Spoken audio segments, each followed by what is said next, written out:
اے خدا، اے تمام بادشاہی کے مالک، تو جسے چاہے بادشاہی عطا فرمائے، جس سے چاہے چھین لے، جسے چاہے عزت بخشے، جسے چاہے ذلیل کر دے۔ ہر طرح کی بھلائی تیرے ہاتھ میں ہے، اور بے شک تو ہی ہے جو ہر شے پر قادر و محیط ہے۔ سورہ آل عمران آیت نمبر 26۔ بادشاہ یمن عقب بن عطاب تلاوت کرتے کرتے چونک سا گیا۔ اس نے دوبارہ پڑھی سہبارہ پڑھی، مگر عقیدت و احترام یا سرشاری کے جذبے سے مجبور ہو کر نہیں، نہ ہی اظہار ابدیت کے لیے، اور نہ اس قوت کو قلب کی گہرائیوں سے قبول کرنے کی خاطر، بلکہ قرآن مجید کی آیت کے معنی اسے اپنی قوت اور اختیارات کا احساس دلا رہے تھے۔ اے خدا، اے تمام بادشاہی کے مالک، تو جسے چاہے بادشاہی عطا فرمائے، جس سے چاہے چھین لے، جس سے چاہے عزت بخشے، جس سے چاہے ذلیل کر دے۔ ہر طرح کی بھلائی تیرے ہی ہاتھ میں ہے، اور بے شک تو ہی ہے جو ہر شے پر محیط و قادر ہے۔ اس نے الفاظ پڑھنے اور سمجھنے کے بعد فخر سے اپنی بادشاہی کا تصور کیا۔ یہاں جس لامحدود طاقت کے مالک اور کل عالم کے بادشاہ کا ذکر کیا گیا تھا، اس کے اختیارات سے اپنی قوت کا مقابلہ کرتے ہوئے اس کے ذہن میں اپنی قوت، اپنی بادشاہی، اپنی عزت، عیش و آرام اور اپنی مطلق العنانی کا خیال آیا۔ تب وہ سوچنے لگا، بخشنے اور چھین لینے کی قوت تو مجھ میں بھی ہے، عزت دینے اور ذلیل کرنے کا اختیار تو مجھے بھی ہے، لوگوں کو لمحہ بھر میں بھلائی اور برائی سے دوچار کرنے کی طاقت تو میں بھی رکھتا ہوں۔ صدیوں سے یہاں کی مطلق العنان حکومت میرے خاندان کا مقدر تھی۔ میں اپنے باپ دادا کے زمانہ سے خود مختار چلا آ رہا ہوں، لڑکپن میں بھی زندگی اور موت کے فیصلے کر دیتا تھا، اور اب تو خود فرما روا ہوا ہوں۔ بھلا پھر میری بادشاہی اور اس کی حکومت میں جس کا ذکر قرآن نے کیا ہے کیا فرق ہے؟ اس تصور کے ساتھ اس کے لبوں پر ایک فخریہ تبسم آ گیا۔ اس نے پھر سوچنا شروع کیا، ذلیل و پست ہونے کے لیے بھی کوئی کمی چاہیے۔ جب ہر جانب قوت ہو، علم ہو، تدبر ہو اور دولت ہو، رعایا خیر خواہ ہو، خزانہ دولت سے معمور ہو، تو پھر کون ذلیل کر سکتا ہے؟ کوئی نہیں، کوئی بھی نہیں۔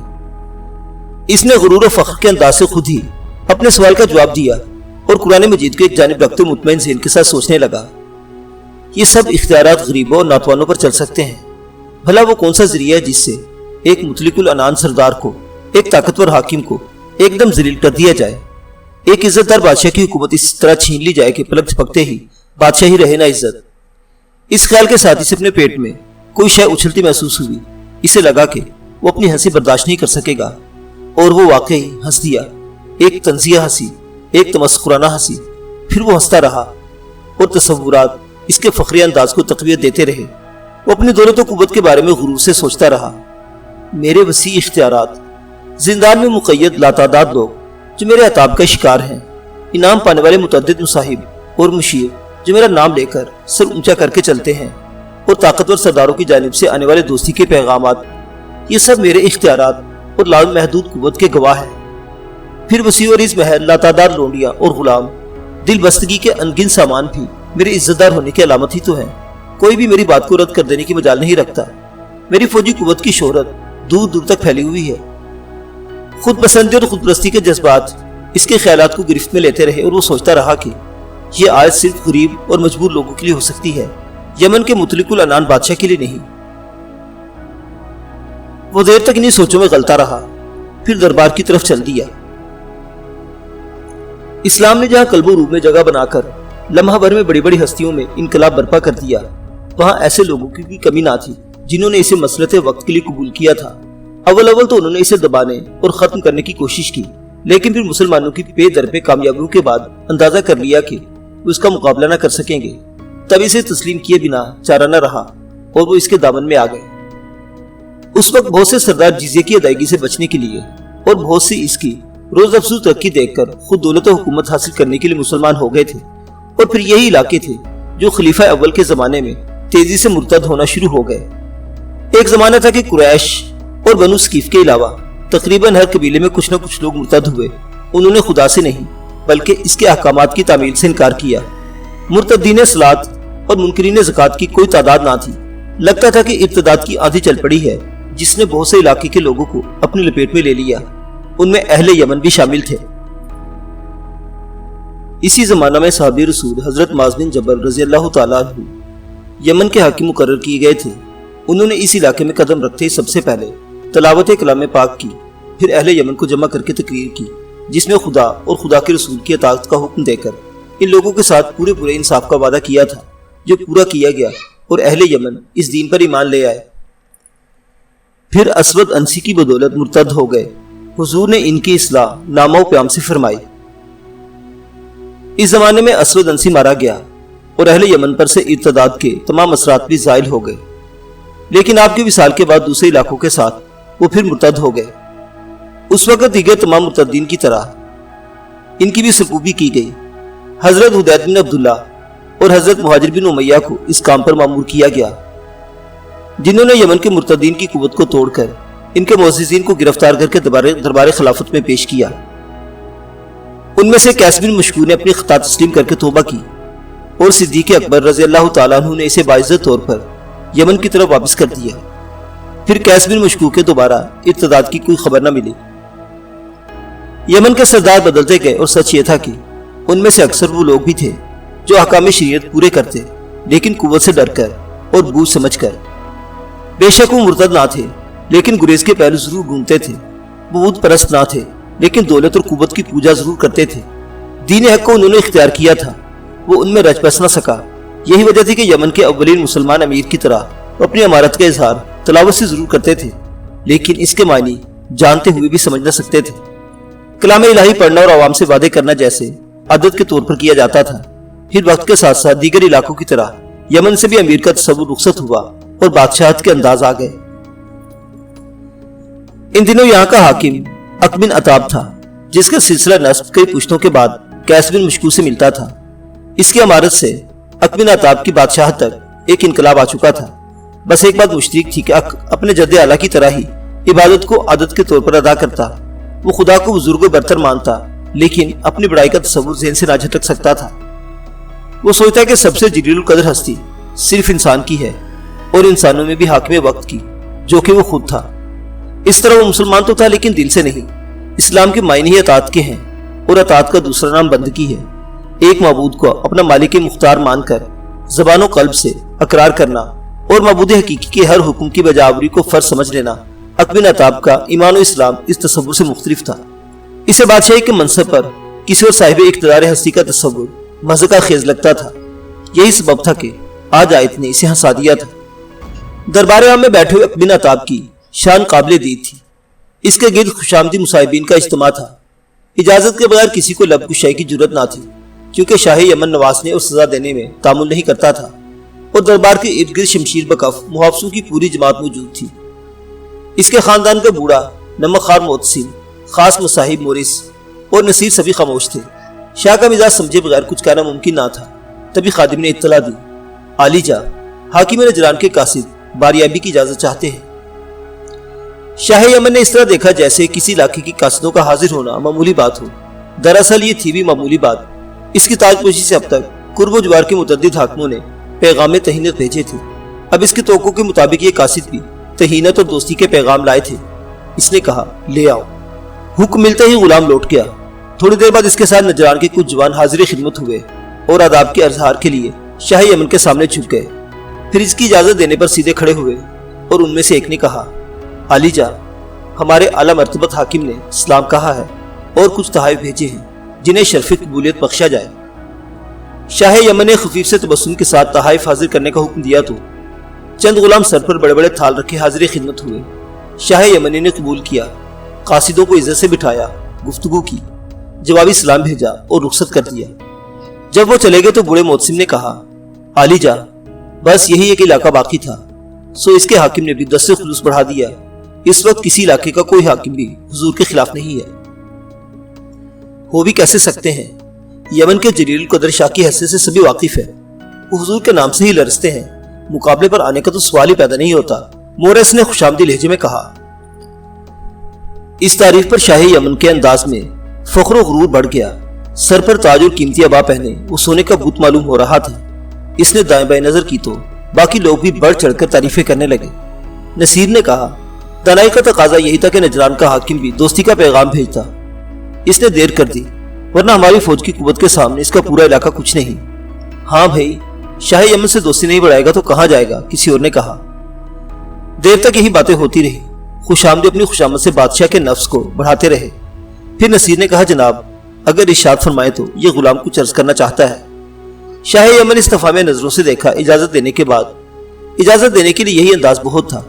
نصیر نے عرض کیا، علی جا، آپ نے اپنی تاج پوشی کے بعد سے اب تک شکار کا پروگرام نہیں بنایا؟ اس سوال پر شاہ یمن مسکرا دیا۔ اس وقت متسم نے کہا، زمانہ شہزادگی کی بات اور تھی، لیکن اب جناب بادشاہ ہیں، ذمہ داریاں بہت ہیں، شاید اب وقت نہ نکال سکے۔ کچھ بھی ہو، مورس نے بلا وجہ ہنستے ہوئے کہا، حضور اس وادی میں قدم رکھے عرصہ گزر گیا جہاں حضور کے ساتھ شکار کھیلا کرتے تھے۔ علی جا، مزید ذمہ داریاں بڑھنے سے قبل ایک پروگرام بن جائے۔ مورس ٹھیک کہتے ہیں، نصیر نے بھی بات بڑھائی۔ وہ وادی نہ سہی، ہمارے علاقے میں اور بھی سبزہ زار ہیں، وسیع میدان بھی ہے اور گھنے جنگل بھی، جو شکار کے لیے موزوں ترین ہے۔ سب ایک دوسرے کی بات کی تائید کر رہے تھے۔ پھر کسی نے شاہ یمن کے ذوق کی تعریف کی، کسی نے موسم کی، کسی نے جنگل کی قصیدہ خوانی کرتے ہوئے جانوروں کی تفصیل بتانا شروع کر دی، یہاں تک کہ شاہ یمن کی طبیعت بھی مائل ہو گئی۔ اس نے رضامندی کا اظہار کرتے ہوئے پروگرام مرتب کرنے کا حکم دیا اور اگلے دن صبح روانگی کا فیصلہ سن کر وہ سب تیاری کے لیے رخصت ہو گئے۔ آفتاب بلند ہو چکا تھا، اس کی زرعی شعاعیں یمن کی بلند و بالا عمارات، اونچے درختوں اور شاہی عمارات کے کنگروں سے ٹکرا کر بڑا ہی خوبصورت منظر پیش کر رہی تھی۔ ایسے میں یمنی سرداروں کی پوری جماعت شکار کے ساز و سامان سے آراستہ سفر کرتے ہوئے خاصا راستہ طے کر چکی تھی۔ شاہ یمن کے گرد جانثاروں اور خوش کرنے والے مصاحب تھے۔ اول تو کافی عرصے کے بعد اس سفر پر آیا تھا، دوسرے موسم کا حسن عیش پرست طبقوں کے لیے بڑا ہی کارساز تھا۔ انسان بڑا ہی ناقص العقل ہے، بس ایک مخصوص زاویہ نظر رکھتا ہے۔ کچھ چیزوں کا جان لینا اس کے نزدیک علم ہے، ان چیزوں کے پس پردہ کیا ہے وہاں تک اس کی نظر نہیں جاتی۔ اقوی نتاب بھی صاحب ذوق اور صاحب علم تھا۔ بلند ہوتا آفتاب اسے حسین نظر آتا تھا، مہتاب اس کی توجہ لوٹ لیتا تھا، دریا کی لہریں اس کے اندر ہلچل مچا دیتی تھی اور صحراؤں کی ٹھنڈی ہوا اسے مست کر دیتی تھی۔ لیکن اسے اور کرنے کی ضرورت نہ تھی کہ آفتاب اپنے مقررہ وقت پر کس کے حکم سے طلوع ہو کر اپنی مسافت طے کرتا ہے اور آغوش مغرب میں جا سوتا ہے۔ طائران خوشنوا کس کے حمد و ثنا کی گیت گاتے ہیں، فضا میں پرواز کرتے ہیں۔ آخر وہ کون سی ہستی ہے جو اس بے زبان مخلوق کو پرواز کی قوت عطا کر کے بلندی تک پہنچا دیتی ہے؟ یہ ہوائیں کس کے تابع فرما ہیں؟ اقوی نتاب نے کبھی غور نہ کیا تھا۔ اس وقت بھی وہ فرحت حاصل کرتا اور مصاحبین کے مبالغہ آمیز خوشامدوں سے خوش ہوا چلا جا رہا تھا۔ اس کے خیال میں دنیا کا معزز ترین انسان وہی تھا۔ آبادی کا پورا سفر طے کرنے کے بعد وہ وہاں تک پہنچ گئی جہاں سے جنگل کی حد شروع ہو جاتی تھی۔ اس وقت نصیر نے ایک دم سوال کیا، علی جا، کیا آپ ان راہوں سے واقف ہیں؟ شاہ یمن نے چونک کر دیکھا، اس کے انداز میں طنز سمٹ آیا۔ اس نے معنی پر نہیں، الفاظ پر غور کیا، پھر ایک دم ہی اپنا مزاج بدل گیا۔ اس کے خیال میں ایسا سوال کرنا سراسر گستاخی تھی، لہذا دوسرے ساتھی کو دیکھ کر بولا، سنو، نصیر کا دماغ چل گیا ہے۔ ہم دادا جان کے زمانے سے اس جگہ کے مالک و مختار ہیں، یہاں کا چپا چپا ہم نے اپنے قدموں کے تلے روندا ہے۔ اس زمین کو، ان پہاڑوں کو، اس جنگل کو اور جنگل کے ادھر تک کے پورے علاقے کو ہم نے گھوڑے کی پیٹھ پر ہزاروں بار عبور کیا ہے۔ آج یہ پوچھتا ہے کہ ہم اس علاقے سے واقف ہے یا نہیں۔ یہ سن کر لوگوں پر سناٹا چھا گیا۔ نصیر گڑگڑانے لگا، علی جا، غلام کا یہ مطلب تھا، آپ کے علم سے کوئی انکار نہیں کر سکتا۔ لگتا ہے تیرا دماغ خراب ہو گیا ہے یا تو اپنی اوقات بھول گیا ہے۔ شاہ یمن نے سب کو دیکھا، تمہارا کیا خیال ہے؟ حضور کا ارشاد بجا ہے، نصیر اپنی اوقات بھول گیا ہے۔ مورس نے خود کو محفوظ کیا۔ شاہ یمن نے باری باری سب کی طرف دیکھا، سبھی تائید کر رہے تھے، مگر بوڑھے متسم نے عرض کیا، علی جا، میری عمر 60 برس ہے، میں حضور کے دادا جان کے زمانے سے غلامی کر رہا ہوں اور حضور کے سب غلاموں کے مزاج کو پہچانتا ہوں۔ میں عرض کروں کہ اس وقت نصیر نے حضور کے بارے میں نہیں بلکہ اس جنگل کے پراسرار راستوں کے بارے میں دریافت کیا تھا۔ یہ جنگل نہیں، بھول بھلیاں ہیں، لہذا حضور اس کی بات کرنے کا مقصد مد نظر رکھ کر اسے معاف کر دیں، بخش دیں۔ اس وقت نصیر بری طرح خوفزدہ اپنے بے ساختہ بول جانے کے الزام سے لرزتے ہوئے گھوڑا بڑھائے ساتھ ساتھ تھا۔ شاہ کے کہر و مہر کا کوئی وقت نہ ہوتا تھا، جسے دل چاہا رگڑ دیا، جسے دل چاہا نواز دیا۔ وہ نہ جانے کیا فیصلہ کرنے والا تھا، یہ سوچ کر سبھی خائف تھے اور موسم کے وجود کو غنیمت جان رہے تھے، جس نے بڑھاپے کا سہارا لے کر نصیر کی حمایت کی تھی۔ اور اس وقت شاید منزل قریب تھی یا موسم کی بات ہی اثر کر گئی تھی کہ شاہ یمن نے سنگین ترین سزا دینا پسند نہ کی اور بولا، ٹھیک ہے، ہم اسے بخش دیتے ہیں، لیکن ہمارے علم سے ناواقف شخص کو اتنی سزا تو ضرور ملنی چاہیے کہ وہ یہاں سے جنگل تک ہمارے گھوڑے کے ساتھ پیدل دوڑے۔ یہ سزا تجویز نہیں کی گئی تھی، بلکہ جیسے حکم دیا گیا تھا۔ مطلق العنان بادشاہ کا حکم جسے سن کر معزز مصاحب لمحہ بھر میں معطوب ہو کر رہ گیا تھا، پھر وہ گھوڑے سے اتر کر بادشاہ کے گھوڑے کی رفتار کے ساتھ ساتھ دوڑنے لگا اور اس کے مرتبہ ساتھی اس کے عقب میں گھوڑا دوڑانے لگے، یہاں تک کہ منزل مقصود آ گئی جہاں سے انہیں شکار کے لیے گھنے جنگل میں داخل ہونا تھا۔ اس وقت ایک بڑے آدمی کے چھوٹے ساتھی کی کیفیت کیا تھی، اس سے کسی کو غرض نہ تھی۔ ویسے نظارے دیکھنے کے عادی تھے، مدتوں بعد جہاں آئے تھے وہاں کی کشش انہیں متوجہ کر لیا تھا کہ وہ انسان کو اس گھنے جنگل میں چھپے جانوروں کو دیکھنے کے مشتاق تھے۔ شاہ یمن خود بھی سرشار سے انداز میں ادھر ادھر دیکھتے ہوئے گھوڑا بڑھائے چلا جا رہا تھا۔ بچپن سے اب تک اس جنگل میں متعدد بار آ چکا تھا۔ یہاں شکار کے لاتعداد جانور تھے جو خود انسان سے زیادہ تیز نظر رکھتے اور شکاری کو یوں دل جا جاتے کہ وہ دیکھتا ہی رہ جاتا۔ اسی لیے وہ زمانہ شہزادگی سے اب تک جب بھی آتا پورے ساز و سامان کے ساتھ آتا تھا۔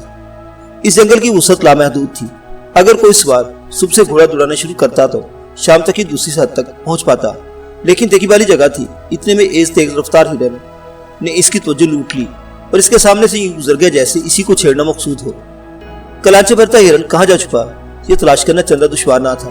اسی اعتماد کے ساتھ شاہ یمن جنگل میں داخل ہوا تو جیسے مست ہو گیا۔ بادشاہ نے ساتھی کو نظر انداز کیا، گھوڑے کو ایڑ لگائی اور ہرن کے تعاقب میں گھوڑا دوڑانا شروع کر دیا، لیکن ہرن کسی معفوق الفطرت شے کی طرح اوجھل ہو گیا۔ بادشاہ کو حیرت ہوئی، لیکن ناکام رہنا اس کی فطرت نہ تھی، لہذا کئی موڑ مڑے، کئی راستے بدلے۔ ہرن تو ہاتھ نہ آئے البتہ خود راستے سے بھٹک گیا۔ یہ بھی ناقابل یقین اور عجیب بات تھی کہ دیکھے والے جنگل میں اسے راستہ نہیں مل رہا تھا۔ بادشاہ نے ارد گرد دیکھا، پورے عملے کا ایک ساتھی بھی نظر نہ آیا۔